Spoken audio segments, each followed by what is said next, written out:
Hi, everybody. This is Susan Clinton, and this is Tough to Treat. I'm going to apologize again since the last podcast. I didn't have a voice. It's coming back, but it's still not the best. So bear with me through this podcast one more time.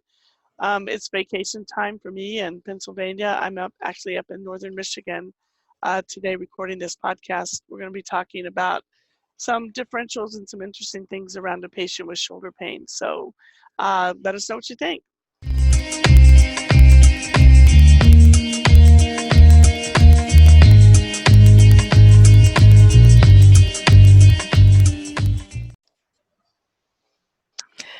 Hi, everyone. It's Susan Clinton along with Erica Mello, and we're Tough to Treat. We're glad you're here with us and wondering how everybody's summer is going. Yes. Erica? Good, yes. How are you? It's been a very warm summer here for us in New York, and I'm sure for most of the country. So good. I'm going on vacation in a couple of weeks, and Yeah, looking forward to it. You're off to Russia, right? I'm off to Russia. Yes, indeedy. I cannot wait. Very Still waiting on my exotic. visa. I know, right?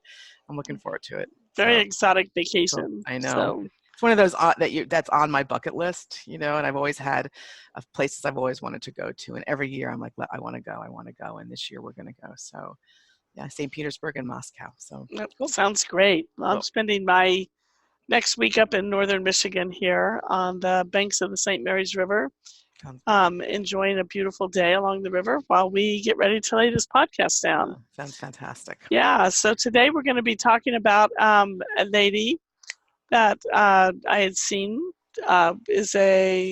She's in her late 50s, early 60s.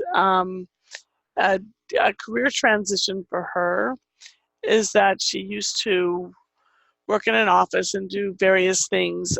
She enjoys cooking and pastry chefing and all of that stuff at home. But she took on a job as a tutor about 3 or 4 months prior to coming to see me. And she basically, when she got there, her biggest complaints were shoulder pain, right shoulder pain, and especially with in the anterior shoulder. She would brush across her collarbone, across the front of her shoulder, and say, this is where it really hurts. And it surprises me sometimes, and it can be quite sharp and quite irritating. She said that sometimes she's not real sure what brings it on. It just happens. Sometimes it's when she's specifically moving her shoulder. Other times it just seems to happen. So she also complained of some left hip pain, but as she was putting her hand on her left hip, she was really putting it up on her left iliac crest. Got it. So she was complaining of some pain coming along the iliac crest there that was mild and kind of had been there for a while as well. So the biggest things for her when we think about when I got into her and got into her story and all of the things that were going on with her is, she's a very healthy female. She's not very healthy, very robust. So, it's none of those kind of things that you think about sometimes with people in that age group. But, just really energetic and strong and, just very healthy. Her new job, she talked about, requires a lot of tutoring work at the computer for long hours. And she said that's going to be the biggest lifestyle change that she's had, was the amount of sitting that she's doing at the computer.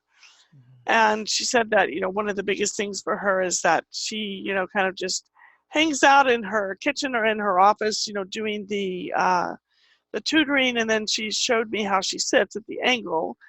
And she sits with her legs crossed and she twists her trunk 90 degrees to the right to look into the screen and to type. And, I just let her keep talking. I'm not going to make any big judgments about this, Mm-hmm. But she said, this is how I sit all day long while I'm on the computer. And I asked her, I said, well, what's new about all of this? And she said, well, probably the newest thing is the amount of time sitting. Mm-hmm. It's like, okay. So tell me a little bit more about your tutoring and what's going on with that. And so the biggest thing for her was no breaks. She doesn't schedule any breaks. She sees one student after another for hours. And she's gotten smarter and learned how to work her time around to where it's only like a few hours on this day. Maybe she'll have a long day on another day. Then another day will be a shorter day. that she's kind of worked it out that way, and that she likes that schedule moving forward a little bit better. The other part is that she said that she's really enjoys the work. So this is not a burden or something terrible. She said she's always wanted to be a teacher, and this is kind of fulfilling that passion for her. So she was quite surprised that she was kind of going down that path and talking a lot about it as we kind of did it. She goes, I don't know what that really has to do with my shoulder, but maybe it's because, I don't know, maybe it's because of the position, or maybe it's because of the length of time. So she was already starting to figure some things out for herself, which was really good. Yep. So I said, well, tell me, you said there are things that you do that bother you. What are those things that you can, some things are a surprise, but some things, And she said, crossing my arms and lifting my shirt up over my head. Mm-hmm. Does it every time. Yep. Arms crossed, raising the bottom of the shirt, and up the arms go over the head. Mm-hmm.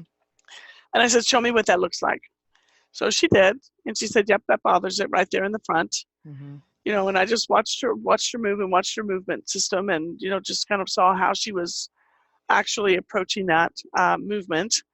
And I said, what else bothers you? And she said, carrying my purse on my right side. So I handed her a purse and I said, show me.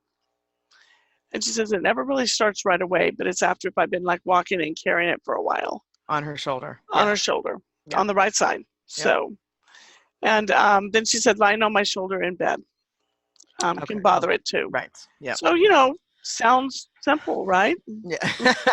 I know you're sitting there going, oh, why are we talking about this on Tough to Treat? This isn't tough to treat at all. We just need to get her shoulder moving better. Right.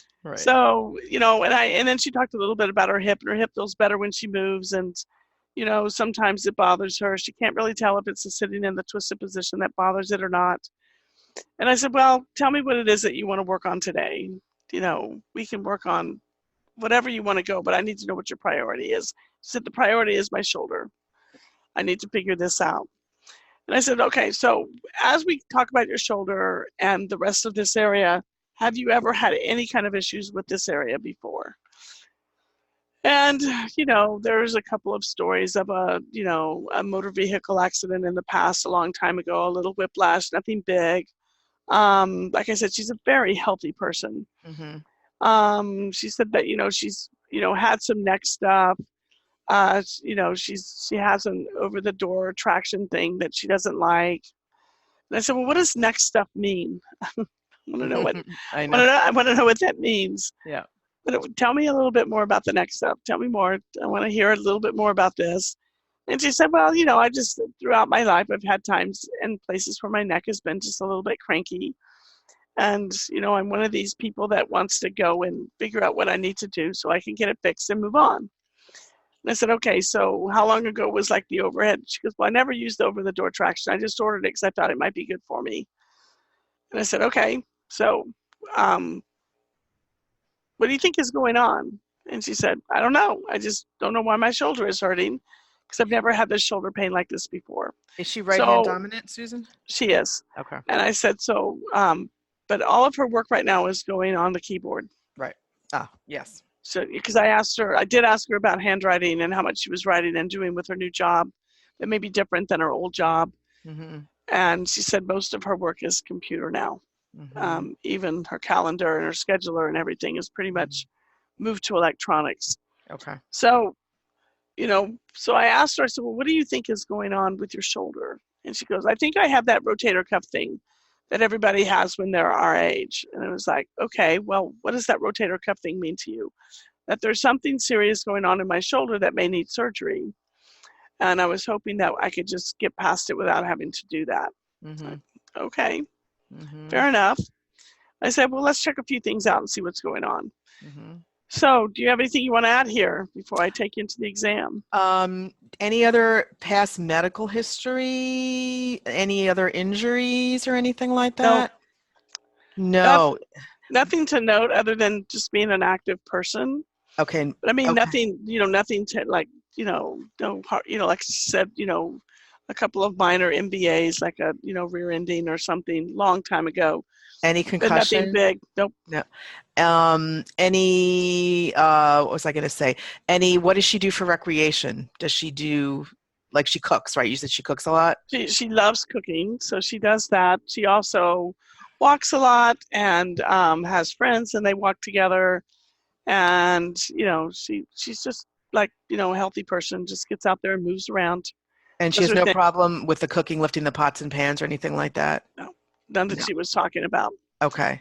I Uh, asked about overhead lifting and overhead. She goes, yeah. sometimes it bothers me, sometimes it doesn't. And it's primarily, so when she's sitting at the computer doing what she loves, she doesn't really feel any shoulder issues, correct? Right. Okay, so it's really just taking the shirt off and Those. sleeping on it. Right. Yep. And noticing as she moves around that she gets these surprise pains. Right. Right. Okay. Right. Well, I'm Yeah. good. Yeah. Okay. Um, so there was a lot of things that were kind of sticking out to me as I was getting ready to just kind of figure out where was going to be the best entry point for her Hmm. for moving and trying to figure this out. She was worried about her shoulder. She really wanted to know what was going on in her shoulder. So I thought we're just going to start there because that's Yeah. what she wants.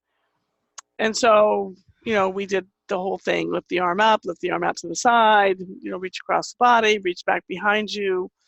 So there were two things that bothered her. One was reaching behind her. Hmm. If she pulled her arm straight back behind her. Yep. The hand behind the Um, back. yep. Yep. But even if I just had her just reach straight back, that seemed to bother it. Not bad, but she could feel it in Got the it. front of the shoulder. Okay. As she reached across her body, it kind of just depended on what she was doing. We weren't eliciting anything with just straight over lifting, straight over reaching. So we Right. just kind of left it at that. She, if she crossed her arm and lifted her elbow up, it didn't really bother her that bad. So mostly it was like shoulder extension in sitting when she reached her hand behind the back before even the internal rotation component. Right. Got it. Okay. hmm Okay. And she flexed to the same, to the same degrees, both arms, and she could do. And manual muscle test was fine throughout. There wasn't anything that stuck out. The nervous system, the neuro exam was good. No tingling in the fingers, no weakness in the intrinsics. Nothing around, any of the other dermatomes, myotomes in the arm. So just wanted to kind of clear that and be, really sure that there wasn't anything happening through there. And, so the radial neural tension test bothered her a little bit, Mm-hmm. but not, it didn't give her the familiar pain, Got it. so it didn't give What her the about like pain. ulnar? Anything with ulnar? Going to nothing. Okay. Nope, nope. Okay. And nothing that gave her that familiar across the shoulder pain. Mm-hmm. So we were talking a little bit, and I said, it's kind of interesting when we pull your arm back and up, if that bothers you. I said, just shrug your shoulders straight up. And that brought her pain on across the front. I said, Just a oh, basic shoulder shrug. Okay. just coming Yep. straight up. Mm-hmm. So I said, turn your head to the right, turn your head to the left. So as she turned her head to the left, there was no problem. As she turned her head to the right, she goes, oh, I feel that through there. And I Mm-hmm. said, well, what happens when you look up at the ceiling? Not too much, but I do feel a little bit in my shoulder. But I think it's because it got all worn, all jacked up from what we just did. It's like, Mm-hmm. it's okay. And I did put her into the quadrant, the right extension quadrant, and that Mm-hmm. really bothered her in front of her shoulder. Okay. So at Yep. this point, she was kind of starting to look at me sideways. She goes, you think this is a neck problem, don't you? And I said, well, you tell me. Mm-hmm. Which feels worse, when we move your neck around or we move your arm around? And she goes, well, why does it hurt when I raise my arms up overhead to get my shirt off? And I said, show me how you do it again. Mm-hmm. And I said, and just show me. Like, if you were normal and you weren't having pain, do it. So she went through the motions. And of course, in the top half of the motion, there's cervical extension that's going on Of course. with, this Yeah. upper arm, elevation. Yeah. Was the right arm up on top or below, or what does it make a difference when she Didn't takes her shirt off? didn't make it. She Didn't was make a on difference. top, and that would be the way that she Yeah. would do it. Got it. So, and when she would bring her arm back behind her, her shoulder would go up. Yeah. Her shoulder girdle would go up. So, Mm-hmm. whether we, side bend and extend the neck into the right quadrant, or we elevate the shoulder and bring it forward, we're doing the same thing. Yes. It's the same The motion. compression. It's just Yep. coming from a different direction. It's either coming from the shoulder girdle going upward or the neck coming downward. Top down or bottom up, Yeah. right? Yep. And so that was the mark that I worked with her and kind of convinced her on. And so we did some stuff. We did some just basic, easy stuff. Just had her do some opening exercises that would take her out of compression. So she would just do the opposite of, looking up in the back corner to the right. She would just look she would just Forward and rotate to down. the left side and look down. Yep.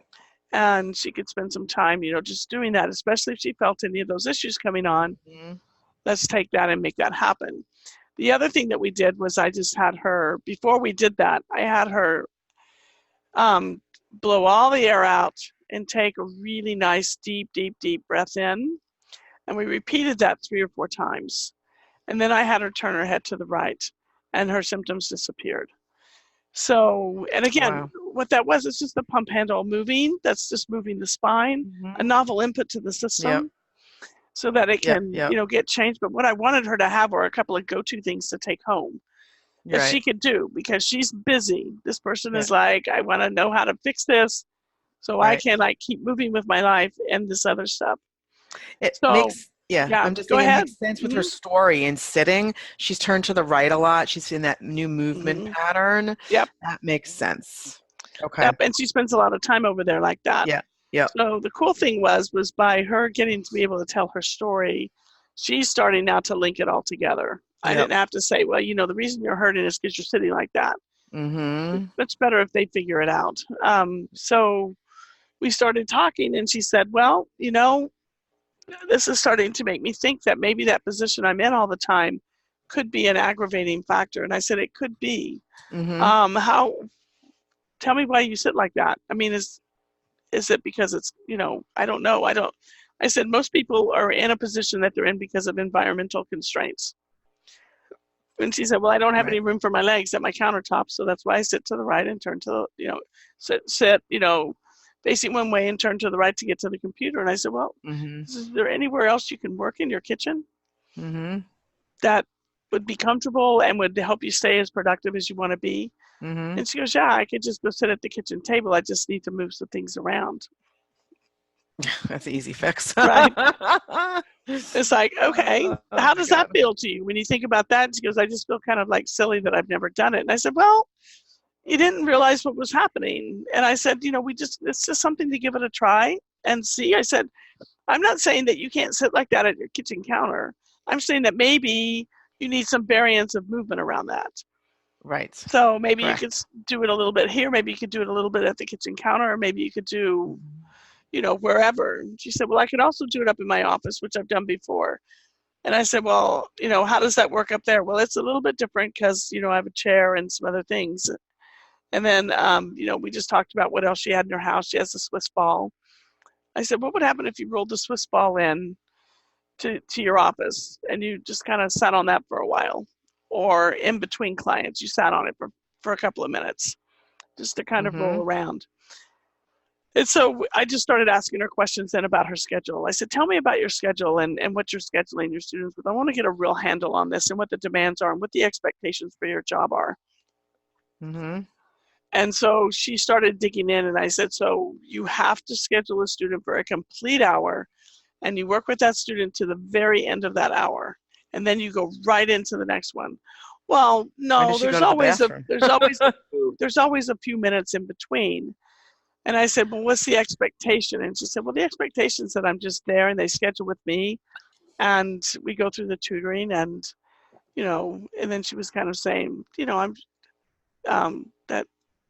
said, I guess I just stay to the end and go right into the next one because I'm just kind of in that mode.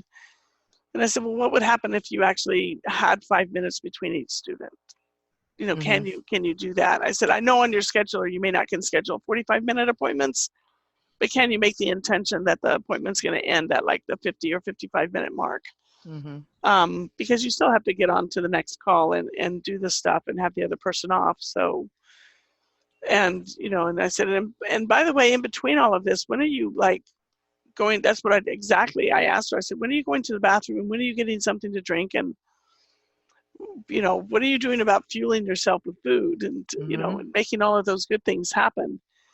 And, so I just kind of left it there. And I said, I'm just going to let you kind of just take this information back and go Mm-hmm. give your schedule a look at it and see where you can build in a couple of breaks for yourself. Mm-hmm. And, that could be Yep. the time to change positions. That could be the time to like maybe move around with some intention.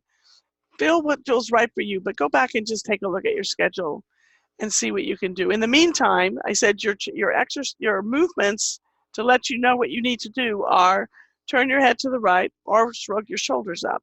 If those cause pain across the Mm-hmm. front of your shoulder, do the breathing and do the opening exercise that I taught her to do, the one where she looks left slightly and looks down.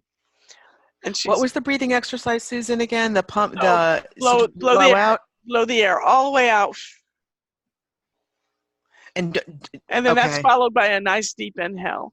And I had her do okay, it 3 times. And basically just to change the tension pattern, recruitment pattern of the shoulders and the neck. got it. Okay. Just it kind of, Mm-hmm. it's that whole kind of thing, like people forget to, use that pump handle and get their, lungs moving and, Mm-hmm. just to loosen things up and change that, novel Yep. input into the cervical system with Mm-hmm. the breathing. So I gave her those 2 things. And I said, pay attention, if you have other issues, because I said, now that you're kind of thinking about all this, some of this stuff will fall into better place. So she left with that. Mm-hmm. And then I'm looking at my notes here. She came back a couple of weeks, 10 days later, and no longer had pain with turning to the right. That was completely gone. It still came on if we compressed into the quadrant, but we had to go further into the quadrant. And now she was noticing in her exercise class and all of the other things that she was doing when this would come on. Before she was just pressing through it, like, oh, my shoulder hurts, big deal, I'll keep Mm-hmm. exercising. Well, now she was kind of like, Mm-hmm. I had to really kind of pay attention. So we had a nice story this time about not so much if what you're doing is wrong or right, because I didn't want to take her out of her Pilates class and the things that she was doing. I said, if you're feeling the symptoms, your familiar pain, you need to scale back a little bit and do the Yep. movement without the pain. Find a way to move Mm-hmm. without the pain. If you do that, this will settle down. Then you can move into further ranges of motion and you can build it back up again. But what you've done is gotten Mm-hmm. yourself into a position to where things got a bit irritable. And so you're still in the calm things down phase. Not that, and I said, once that calms down, we can start building it up. That's the easy part. The hard part's getting it to Mm-hmm. calm down. And she Yep. said what's made a dramatic effort was she went back, she looked at, she started blocking a lunch schedule for herself on her long day. She's blocked a Mm-hmm. dinner schedule for herself and her husband on her evening hours. She said, now I actually leave my wherever I'm working and I go outside and I walk around the driveway and I move and I do things. So she took that and built her own schedule and changed her schedule up. So she had um, some movement opportunities and some things like that in her day that she was lacking.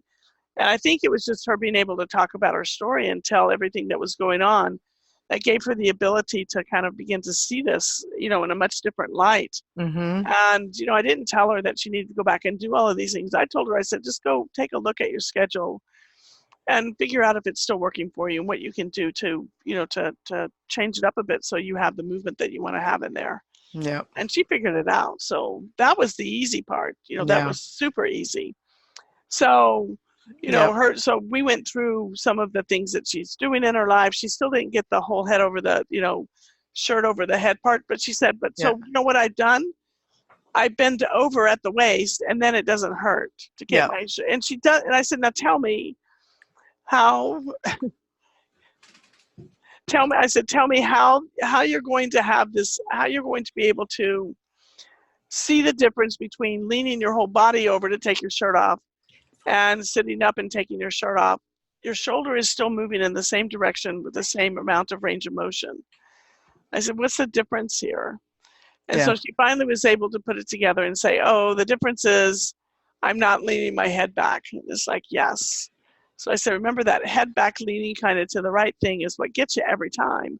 Yeah, of right course. now. And I'm saying you can't. It's not that you can't ever take your shirt off over your head. Of course you can. Yep. But right now, you have to scale it Right. because we're in that kind of phase where we need to just calm things down. I Yeah. want you to do the same motion. I Yeah. just want you to do it differently. Just drop your head down. Well, I think part of the problem is, being aware of what's causing the problem. And once they can change it, that's 50% of the problem. And they say, well, I've been doing that thing forever. I'm like, yeah. And your tissues have a certain tolerance, but after a while, you run out of options. And you Right. run out of options, okay? It's human behavior. And once people realize that they can change their behavior, whether it's physical or any kind of behavior, that's half the issue. That should Mm-hmm. be empowering to people, right? Not Exactly. frustrating. Exactly. So then we spent also a little time that treatment time looking at some options to support her head and neck better with Yep. right side lying. Yep. Because when she got into the right side lying position that she gets into in bed, she drops into right side bending and extension. And Uh, it's like, so she's beginning to understand. She's still worried about her shoulder though. She was still worried about her shoulder. I said, "Are you sure there's nothing going on in my shoulder?" And it's like, yep. I said, you can't really have something going on in this part of your body without everything being affected. So I'm sure that there's, that I said, what I think that's happening in your shoulder is I think you were right. I think you have a rotator cuff, but I think it's recruitment is the problem and it's not getting chewed up or anything because your range, the amount you can move that shoulder is good. Yep. You Yep. have Yep. you have great control over it. Mm-hmm. And when I stress tested the ligaments and the muscles, we're not having any reaction. So I Mm-hmm. said, trust me on the fact that this is good. I said, what's happening is because of the pain output that you're getting in the area of the neck and the shoulder, the recruitment pattern is changing Yes. for these activities that you're having. And Mm-hmm. that's what's causing you to feel like, my shoulder's not working well and things like that. And so sometimes you can get some sensitivities up in the top part of your shoulder joint and things because some muscles are pulling harder than other muscles. And so, some of the tissues start to get sensitive a little bit there. And I said, remember, we're in that calm things down phase. So Yeah. as we continue to calm things down, we'll be able to see if anything really unmasks itself. Yeah. And if she's, on a computer at, some probably unergonomic, like, desk or whatever, and she's turned to the right, her right, and she's probably not resting on an armrest or anything. I mean, who knows? But that right side, I'm just doing it myself, that side that you're turned towards is generally working Mm-hmm. because your brain is like right, right, right. It's those postural muscles are going to work a little bit harder, and and if she is right-handed, but she's using both hands, obviously, on a computer. But you're going to feel over time, especially if you do it without varying your movement pattern, you eventually you'll develop a predisposition to increase recruitment of some of those muscles that tend to be overactive, like upper traps, like, those muscles in the scalenes, things like that.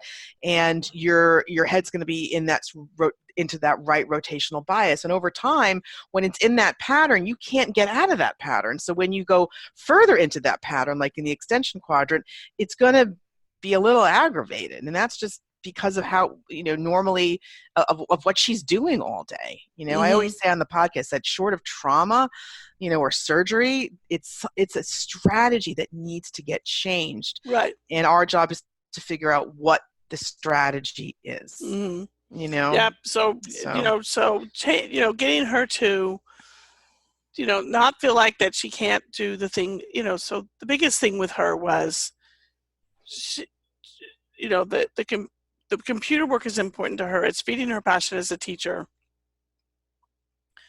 And yeah, she also knew deep in her mind that she needed to move more. She just wasn't pulling the whole thing together. And the shoulder pain upset her. yeah, It really got to her. And so all three things needed to be addressed. But, the way to go around, changing people and how they're working is for them to figure out what's going to be the best way for them to do it. Because I can't walk into her kitchen and sit there with her and say, see, you should have moved here, you should have done this or that, or whatever. She needs to, or I could have said to her, you have to schedule breaks. Well, she could have also said back to me, I'm not going to because that's not the way I work. right, All right. I said to her True. was, go back to your schedule and see what you can do.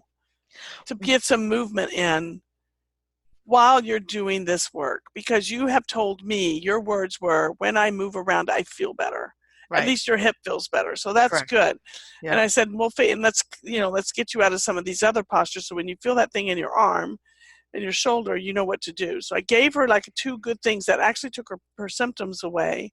But I asked her to just go back and just take a look at her pattern with a fresh eye, Right. her work pattern, and see what Hmm. she could do about it. Yep. And, people are smart. She went back and, really kind of gave it a good eye, and, and decided she needed breaks here, and got up and started moving more. And, she just needed a little bit of self-efficacy building, that, Yep. hey, if you do this, it'll take your pain away. If you do this, you can get moving more. And that's what she needed. And then the rest of, now she was still worried about the shoulders. So now she needed a little bit more.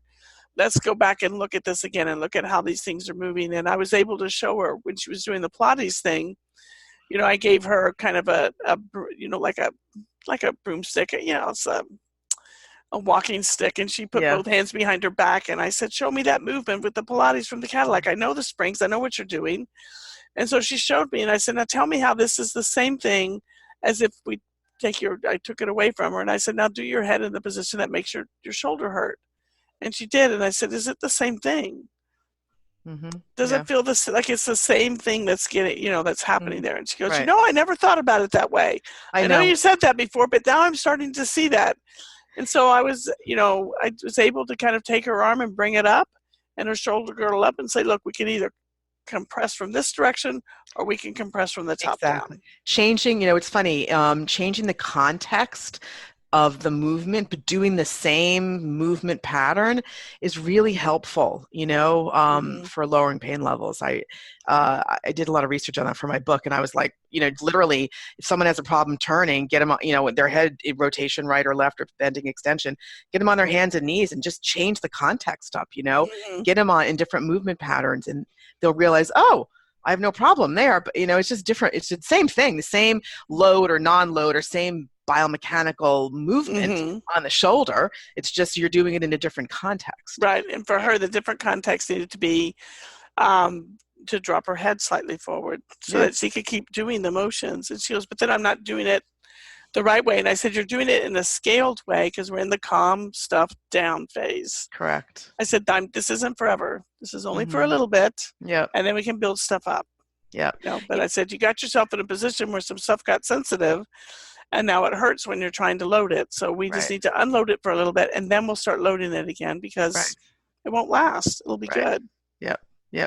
I think people, especially when, like with a schedule like that, she's sitting at her desk or at her kitchen table, whatever, and, she's back to back to back, not getting up or getting up when she can. That's, a recipe for a burnout, and I think Mm-hmm. burnout masks itself in very different ways, whether it's neck pain or arm pain or just exhaustion Mm-hmm. or, bloating or digestive issue, whatever.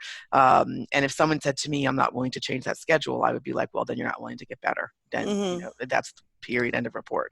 Mm-hmm. You need to change that, especially if you're sitting in that pattern. And if you can't change it because of something, you need to be aware that that's a major problem, and you need to eventually change that. That's my take. I would be like, sometimes people just are not willing to change certain patterns, but they're willing to do exercises. And I'm like, well, it's not really about getting stronger. It's about, changing how you move. And Mm-hmm. if that means willing to, giving yourself a break, even if it's for 5 minutes. If you can take a break for 5 minutes in your daily life, there's a problem. Or 30 seconds every hour. There's Right. There's Totally.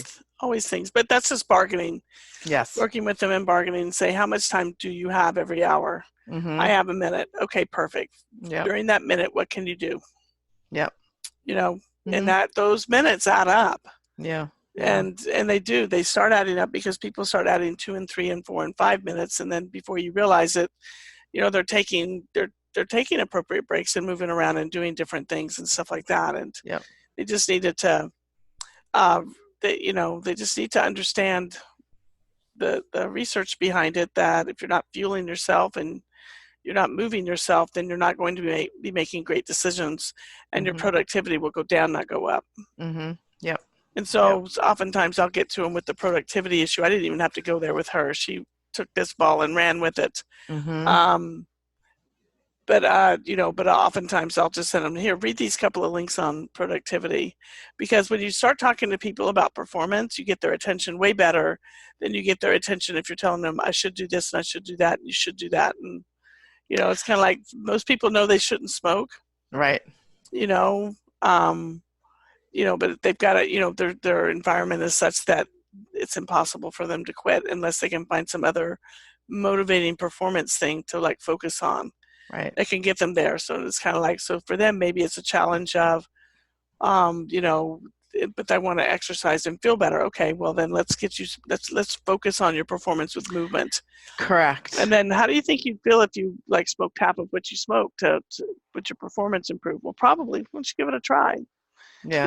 And then that's kind of going that way rather than going into the like you say, because if they're unwilling, it's like, why are you unwilling?